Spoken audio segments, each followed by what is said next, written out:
Barudak zaman ayeuna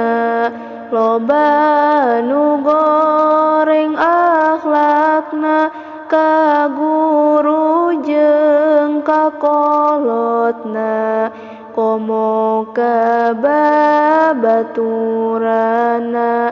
ka kolot geus wani nyentak dicareka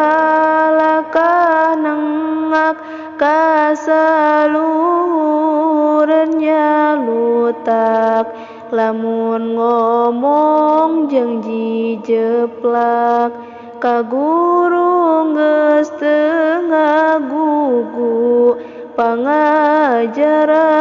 hese timu dicarekan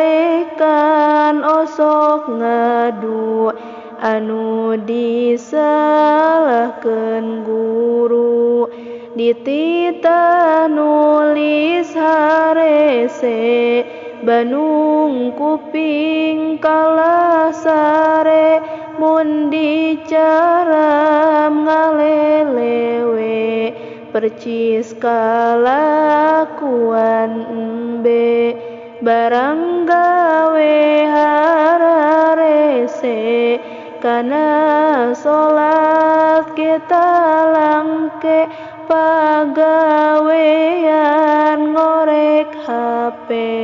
mata kesel kana hate hirupna laloba gaya geus leungit rasa ka era sanajan jalma teu boga percis jiga anak kuya make baju pararendek katingali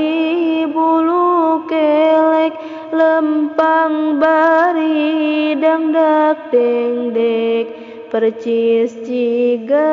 anak bebek.